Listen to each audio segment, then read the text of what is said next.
Hey folks, all doing? Hero of None here with your Mundus Minute on February 18th, 2022.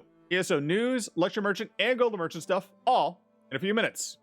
First up in the news, White Strix Mayhem returns, and you're going to be able to get double AP inside of Cyrodiil, Imperial City, and Battlegrounds. Remember, to do this, you're going to have to go into Cyrodiil, do the short quest, and get the scroll. After you get the scroll, activate it, and you get a 2-hour buff for 100% more AP. This event will end on March 1st at 10 a.m. Eastern, so make sure to take advantage of it, especially if you're somebody who doesn't normally do Cyrodiil or other PvP events.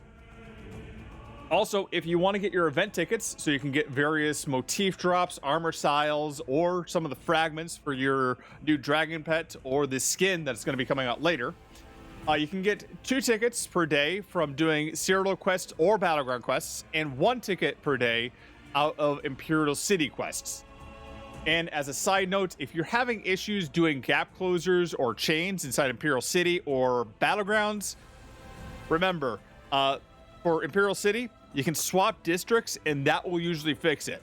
Inside of Battlegrounds, you might have to die, then come back to fix the issue. If it doesn't work, maybe just swap it out and use something else here. It's been an issue for, I don't know, about a year or so, but yeah, don't let yourself get taken advantage of over that. Now, also in the news, PTS patch notes 7.3.2 came out. There wasn't a whole lot to say about it, except we're going to see some nerfs coming in the next patch. Remember, this is only PTS though. It's not on live yet. But two-handers, Cleave is going to get a little bit less bursty. Instead of stacking up 3 times, it's going to extend the duration up to 3 times. It's going to reduce the overall damage, make it a little bit more PvE based than PvP based.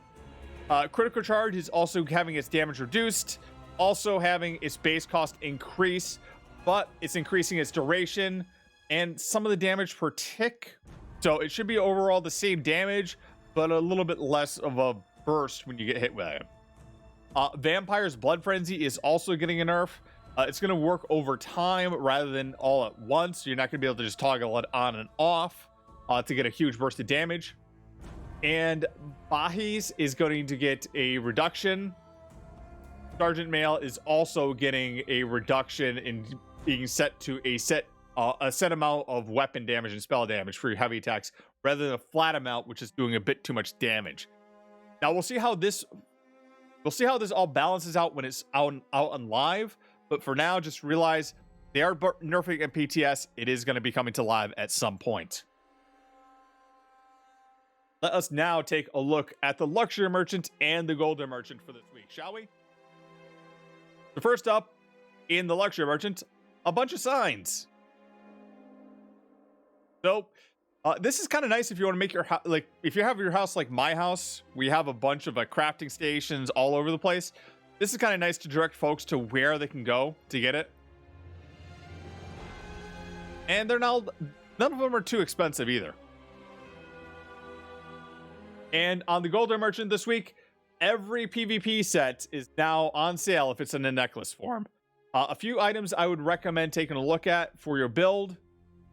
Italian Defender, which on a successful block, you heal yourself or group member within 15 meters for 1249 health. First Eating Necklace, when you heal yourself or an ally, remove up to 3 negative effects, and it can occur to each person every 8 seconds. Deadly Necklace, which increases your damage done with overtime effects and channeling abilities by 15%. Necklace of Ancient Grace, which is a 3-set bonus, which gives you a lot of magicka. Elfbane, but while in combat, increase the duration of flame damage over time effects by 5%. Fury, which raises up your weapon and spell damage each time you take damage up to 20 stacks. Imperial Wrath, which is another 3-piece set, which adds into your weapon and spell damage for ranged abilities. Necklace of the Morlang Tong, which will increase the damage enemies take by poison and disease attacks by 10% when you do direct damage. Necklace of Potentates, another 3-piece set, which can increase your reduces the damage taken from players and also increases reduces the cost of your ultimates by 15%. Necklace's Vicious Death just does a bunch of damage when you kill a player, everything around it. Ravaging Necklace, which reduces the attempt every time you reduce a target's physical or spell resistance, you gain a stack of Ravaging for 5 seconds, which increases your weapon and spell damage. And Spell Strategist, which when you deal damage to light attacks, you mark your target for 5 seconds, granting you 460 weapon and spell damage to your marked target. The effect can occur once every 4 seconds. So a lot of these are not necessarily meta right now, but they were, and who knows what the next patch will hold, especially with all this hybridization. Might want to pick up something now while it's on sale on the PvP Emergent. Anyway, I'm Hero of None. That's the Mundus Minute. I'll see you all in Tamriel. Make sure to follow me on Twitch, Twitter, and YouTube at Hero of None. Later. Meow, meow.